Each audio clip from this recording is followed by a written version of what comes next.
Okay, let's talk about homelessness now in New York. It reached its highest level in 20 years. Addicts and criminals have pretty much taken over Seattle. And these are not the homeless people, frankly, that I grew up with. I mean, Right. These are people who are hearing voices or on drugs.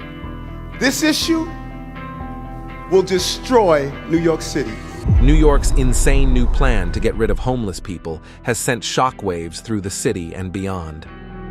Tents were torn down on Monday and loaded into waiting garbage trucks under the Brooklyn-Queens Expressway.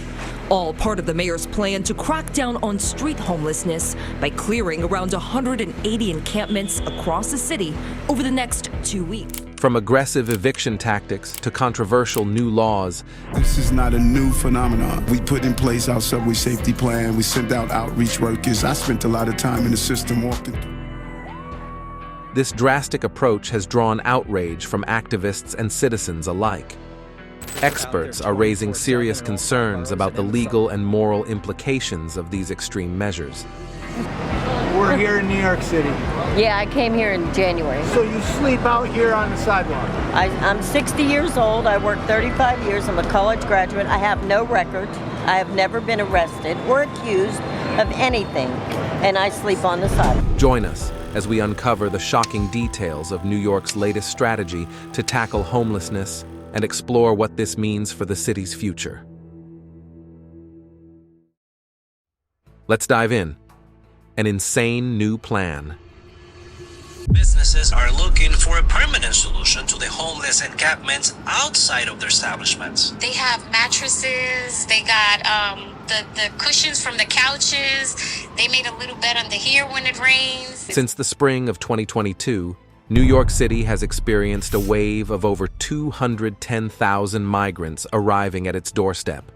This massive influx has stretched the city's resources to their limits and put pressure on its historically welcoming stance toward immigration. A new migrant caravan of up to 7,000 people now passing through Mexico, heading straight for the U.S. southern border. Migrants from all corners of the globe, especially from Latin America, and smaller numbers from Africa and Asia, have sought refuge here. Many of these people embarked on perilous journeys, fleeing their home countries and heading to the southern border of the United States in the hope of gaining asylum. Migrant crisis is quite unprecedented, both in scale, in the diversity of the nationalities that are coming to the border, and the impact it's having not only on the border states, but in the states and cities. New York City is unique in its legal responsibility to provide shelter to anyone who asks for it, making it a safe haven for those in desperate need. To meet this requirement, the city has scrambled to house migrants in over 200 different locations. These include not only traditional homeless shelters, but also hotels, makeshift tents, and even repurposed office spaces. The scale of this effort is unprecedented, with the city's shelters now overflowing at levels never before seen in its history. Mayor Eric Adams has called this a full-blown humanitarian crisis. He warned that dealing with this situation could cost the city an eye-watering $10 billion over the next 3 years. $1 billion over 3 years, $4 billion already. One of the places was food. We were seeing that we were having a 10% food waste. People were getting food that didn't want, and they just... Faced with such a daunting challenge, Mayor Adams declared a state of emergency and has made repeated pleas to the federal government for help.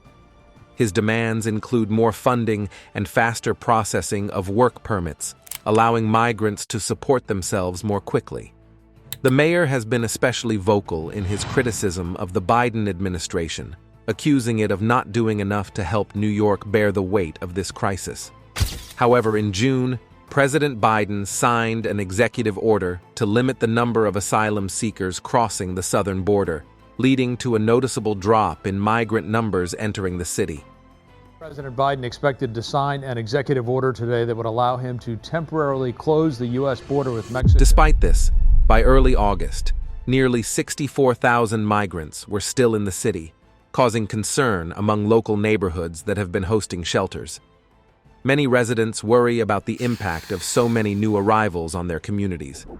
In response, the city has introduced stricter rules regarding how long migrants can stay in shelters. These new regulations have unfortunately forced some to sleep on the streets, as there simply aren't enough beds to go around. The situation remains a delicate balance between compassion and practicality.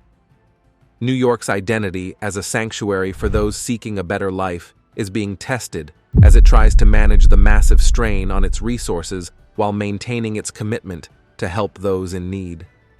The future of this humanitarian effort hinges on how much support the city receives and whether solutions can be found to address the deep challenges posed by such a large influx of people. Anti-homeless rulings. Hostile architecture, sometimes referred to as defensive or exclusionary design, is a growing urban design strategy that aims to prevent people from using public spaces in ways deemed undesirable. This trend has been steadily spreading across the world's largest cities, fundamentally changing the way public areas are shaped and used. But what exactly does this mean, and how does it impact the people living in these cities? The primary goal of hostile architecture is to discourage behaviors that cities or private entities see as problematic, particularly when it comes to the homeless population. In many urban areas, there's a rising concern that the presence of unhoused individuals in public spaces can make others feel uncomfortable heading to work or enjoying time with friends. The solution? Structures designed not to welcome, but to deter. Take a walk around a city like New York, and you'll likely come across various forms of hostile architecture without even realizing it. There are pointed cement bollards placed under bridges, making it impossible for anyone to rest there. Metal spikes often line the pavement outside of large department stores, strategically preventing people from sitting or lying down. Benches that once invited relaxation are now designed with solid, bulky armrests, forcing people to sit upright and making it nearly impossible for anyone to lay down for a nap. This shift in urban design isn't just confined to benches and spikes. In some areas, water sprinklers are installed in alcoves or under overpasses, not for landscaping purposes, but to ensure that no one can stay there for long without getting drenched. The cityscape, once meant to be a shared space for all, is gradually becoming more selective in who it welcomes. For some, this change is seen as a positive development. By making it uncomfortable or downright impossible for homeless individuals to gather in public places, they argue that cities can maintain a cleaner, safer, and more welcoming atmosphere for residents and visitors. It keeps the unhoused out of sight and out of mind, allowing those with homes to go about their business without being reminded of the social issues that persist in their community. However, for others, hostile architecture represents a much darker trend. Critics argue that it is a harsh, even cruel way of telling the homeless population that they are not welcome, that they are an unwanted part of the urban fabric. Instead of addressing the root causes of homelessness, such as lack of affordable housing, mental health services, or job opportunities, cities are investing in ways to simply push the problem out of view. The result is that free and accessible public spaces, once open to everyone, are disappearing, replaced by areas that subtly but effectively encourage people to keep moving, rather than stop, rest, or interact. New York City is a prime example of this trend. With its shelter system overwhelmed by both the rising homeless population and the recent influx of migrants seeking refuge, the city has increasingly turned to hostile architecture to manage the growing number of unhoused individuals, taking away resting spaces. In many cases, benches that might once have provided a resting place for anyone, homeless or not, have been removed altogether. In their place, seating options are installed with designs so uncomfortable or impractical that no one can lie down, even if they want to. This forces people, particularly the homeless, to keep searching for a place to rest, a search that often ends without success. But these designs don't always work as intended. Even in areas where benches are replaced or spikes are added, the homeless population often remains in the vicinity, simply relocating to nearby spaces that haven't yet been altered. Yet, cities and private businesses continue to double down on these measures. In some cases, small steel bumps or uneven surfaces are installed along the property lines of new buildings, preventing anyone from sitting or lying down nearby. What's particularly striking about hostile architecture is its subtlety. Most people who walk through the city streets don't even notice it. A bench with dividers might look normal at first glance, but its design serves a specific purpose: to keep certain people out. The changes in the urban environment are gradual and often go unnoticed by those who aren't directly affected by them. But for the homeless population, these changes can make an already difficult life even harder. At its core, hostile architecture raises important questions about how public spaces should be used and who they should serve. Should cities be designing spaces that exclude certain populations for the sake of comfort and convenience? Or should the focus be on creating environments that are welcoming to everyone, regardless of their housing status? These are not easy questions to answer, but they are crucial ones as more cities adopt these design tactics. As the urban landscape continues to shift, the debate around hostile architecture will likely grow louder. For those who work closely with people experiencing homelessness, this trend is deeply troubling and dehumanizing.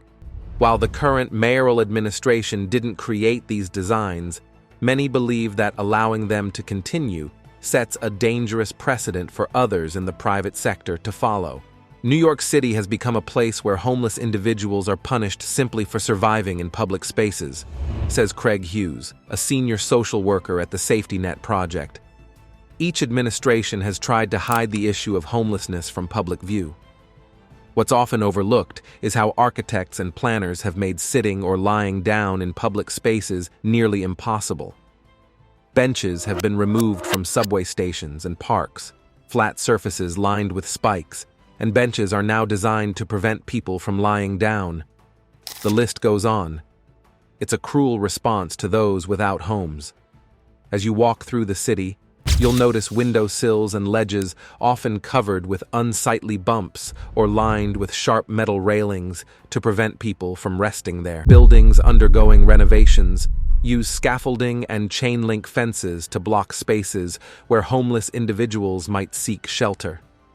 These tactics have pushed many unhoused individuals underground. Late at night or early in the morning, it's common to find people sleeping across subway seats, hoping for a few hours of rest. Anti-homeless architecture is another symptom of an approach that fails to treat homeless neighbors with dignity and respect, says Bennett Reinhardt, an organizer with the Open Hearts Initiative.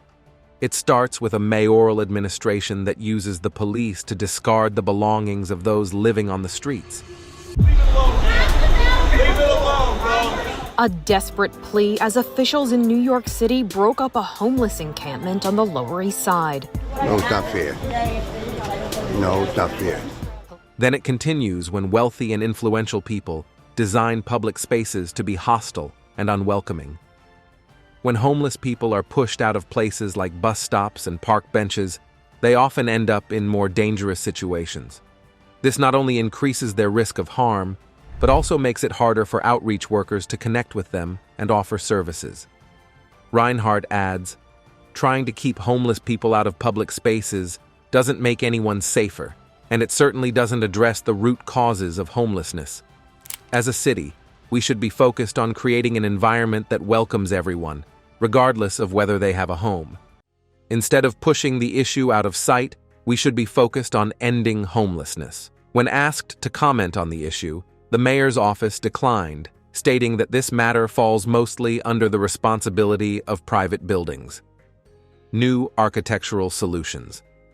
In recent years, New York City has been changing its public spaces, which many call hostile architecture. These designs are meant to stop certain behaviors, especially from homeless people. The aim is clear: make public areas uncomfortable and difficult to use, particularly for those without a home, making it hard for them to find a place to rest or gather.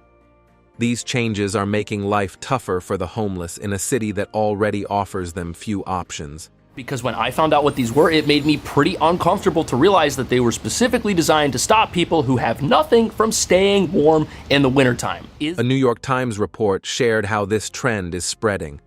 Metal bolts have been added to ledges in public plazas, sharp spikes line railings, and park benches now have metal dividers. These dividers allow only enough space for sitting upright and prevent anyone from lying down or stretching out. The reason isn't style. It's all about keeping people, especially the homeless, from resting there, even for a moment. Beyond parks and plazas, the city is adding more aggressive designs to prevent homeless people from finding any comfort. This one has armrests to prevent you from dozing off. Here's another, again with the arms, the stiff metal.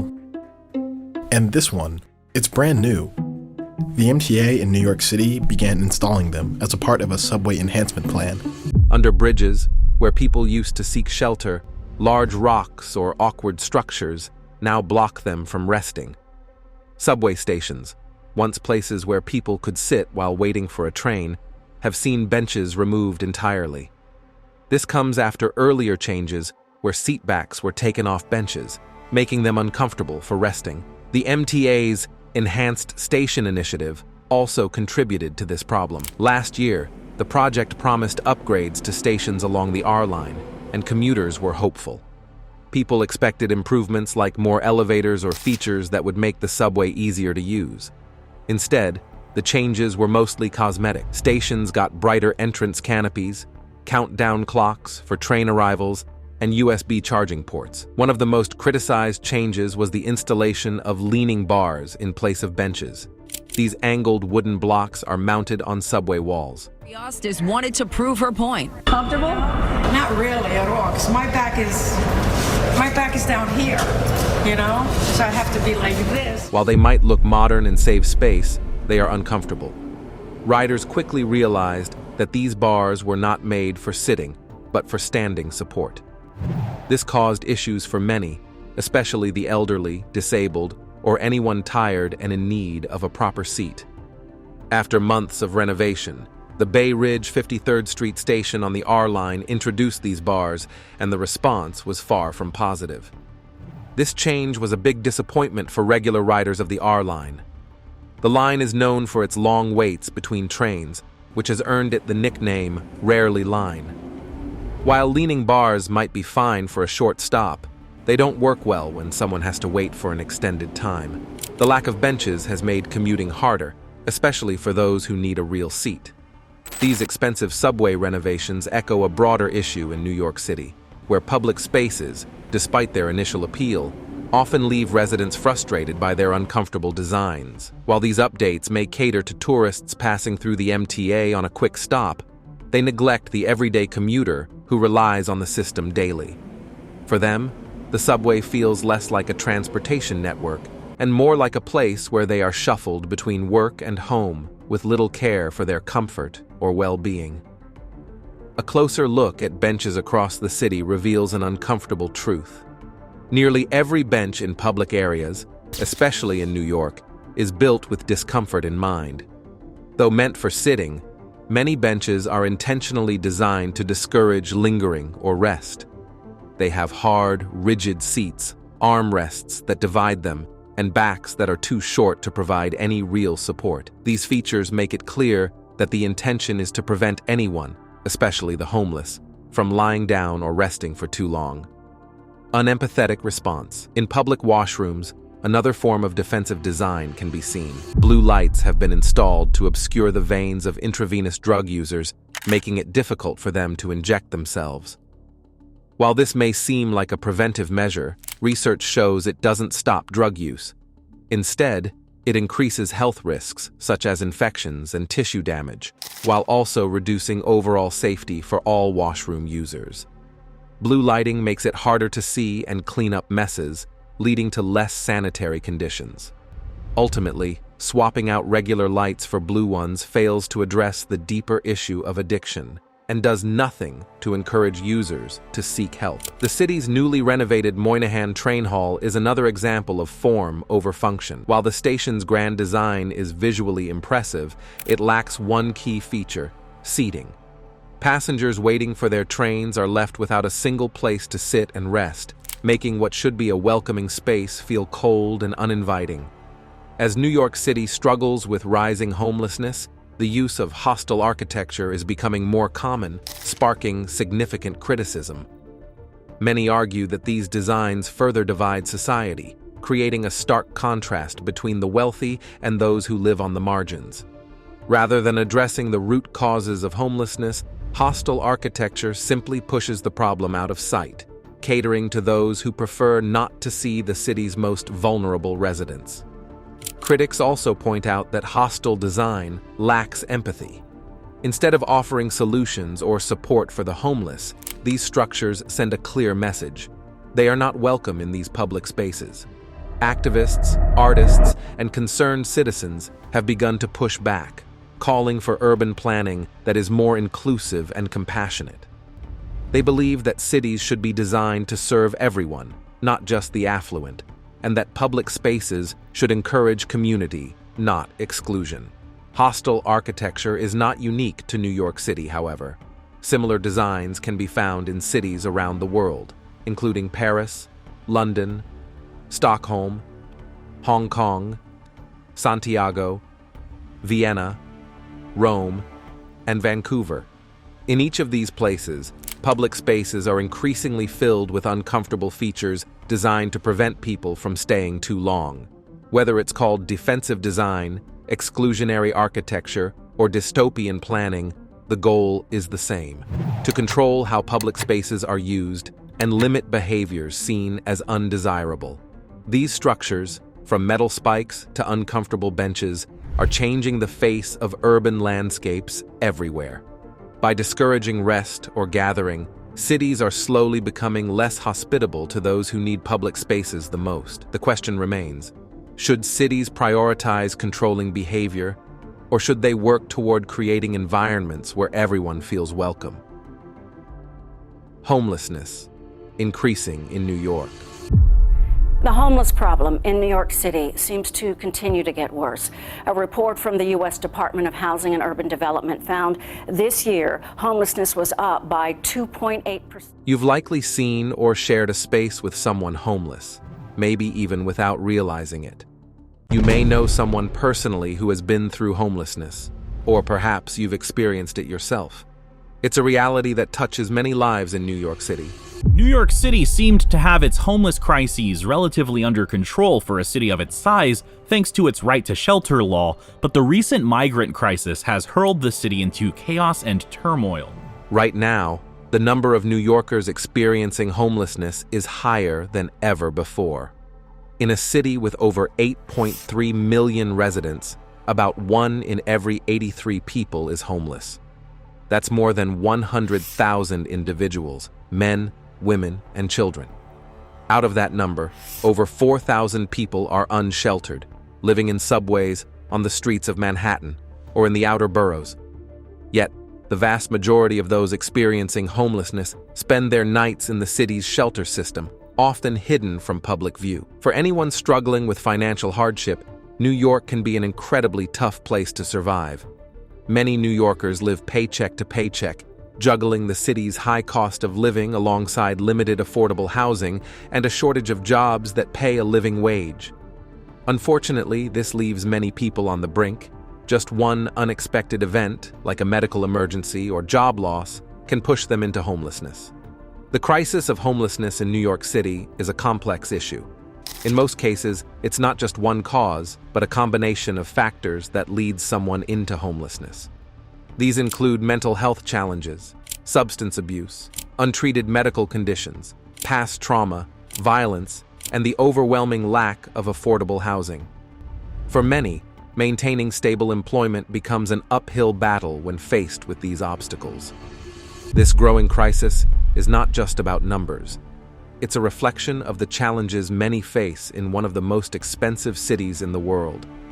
Whether it's visible in the streets or hidden away in shelters, the problem of homelessness is one that affects the entire city. Homelessness affects people from all walks of life, regardless of gender, race, age, or background. In New York City's shelters, over 20,000 single men, 5,000 single women, and nearly 60,000 adults and children in families find themselves without stable housing. At the same time, nearly 1 in 3 children in NYC lives below the poverty line. Neighborhoods like the South Bronx and East Harlem are particularly hard hit by concentrated poverty, where high crime rates, poor health outcomes, and inadequate housing conditions create difficult environments for children to grow up in. Countless studies have shown how damaging poverty can be for a child's well-being. Growing up in poverty can disrupt brain development and negatively impact a child's social and emotional growth. These children face challenges that affect them not only during childhood, but throughout their lives. However, opportunities for enrichment, mentorship, and quality programs can make a huge difference. These programs help children develop socially and emotionally, giving them the support they need to thrive in school and beyond. They can grow up to be healthy, balanced adults who are equipped to break the cycle of poverty and achieve economic independence. Severe housing crisis. The homelessness crisis in New York City isn't just affecting the streets, it's also putting a heavy strain on the city's shelters. Recently, the city introduced a policy limiting shelter stays for migrant families to 60 days. Well, now to the latest on the migrant crisis. Mayor Adams says the city is imposing a 60-day limit for adult migrants in shelters. After that, they'll be... However, a new audit by the city's comptroller revealed that the policy was poorly executed and caused confusion. One of the main problems was that the city didn't properly inform pregnant women that they could be exempt from the 60-day limit. The city began evicting migrant families in January to reduce the burden on shelters, but when a 26-year-old woman, almost 9 months pregnant, was evicted, the exemption for pregnant women was rushed through. The comptroller's report found that this policy wasn't written down or communicated to shelters, agencies, or the women it applied to. There was no formal policy, and staff and contractors didn't get the information, said Comptroller Brad Lander. The notices given to families didn't even mention that pregnant women might be exempt. Although families can reapply for shelter after being evicted, there's no guarantee they'll get another bed. This uncertainty has raised concerns, especially for families with children who could end up far from their schools. City officials had promised to keep families close to their kids' school districts, but Lander's audit showed that this didn't always happen. His report pointed to cases where families left shelters not because they were ready, but because they were sent to far-off boroughs, sometimes miles away from their children's schools. At least 3 families from an elementary school in Brooklyn faced this issue, and many others likely did too. To kick families out of shelter in the middle of wintertime, to displace kids from their school in the middle of the school year is honestly one of the cruelest things that New York City Hall has done. In response, Lander asked Mayor Eric Adams to pause the 60-day rule until the end of the school semester to prevent further disruptions for families with school-aged children. The audit didn't provide complete data on the health, housing, or educational outcomes for migrants who left shelters. Lander also noted that the city wasn't tracking what happened to these families after they left the shelter system, focusing only on whether they remained in the shelters or not. In response, the mayor's office defended the 60-day eviction notices as well as the 30-day notices issued to single adult migrants. According to City Hall spokesperson Kayla Mamalak, these notices are among the few ways the city can encourage migrants to leave shelters. Nearly half of the families who got 60-day eviction notices, and more than 65% of the migrants we care for, have left the shelter system, without any migrant family with children being forced to sleep on the street, Mamalak said in a statement. The same statement noted that fewer than 1 in 5 children had to leave their schools after their families' eviction notices expired, which provided some relief, though bigger issues still remain. New York City is one of the few U.S. cities legally required to provide shelter to anyone who asks for it. This obligation goes back to a legal case from decades ago. Additionally, U.S. law requires schools to enroll immigrant minors, no matter their parents' immigration status, ensuring they have access to education. Mamalak also pointed out that the Biden administration needs to address the funding gaps in refugee resettlement programs. These federal programs offer little support to the 65,000 immigrants currently in New York's shelter system, many of whom are asylum seekers or have temporary legal status, but not official refugee status. This is a national humanitarian crisis, and it needs a national solution, Mamalak added. Meanwhile, immigrant advocates are busy helping hundreds of families negotiate with shelter officials to stay in neighborhoods where their children are already in school. New York City Council member Gail Brewer and her staff frequently deal with the problem of families being moved between shelters, often with very little notice. We get calls saying they're on their way to Queens, and that's when we panic, Brewer explained. Some schools in Brewer's district have actually benefited from enrolling immigrant students, as they were previously under-enrolled. Homeless students also bring in additional funding, which can improve resources. These schools are often a good fit for the students due to their diverse language programs. When families are suddenly moved, staff members, school workers, and parent volunteers quickly gather paperwork and make arrangements for the children. Brewer mentioned that city officials often work behind the scenes to ensure families can stay in their current shelters or move to nearby ones. She described this effort as a modern-day underground railroad, working quietly to prevent disruptions in the children's lives. Thanks for watching, and we'll see you next time.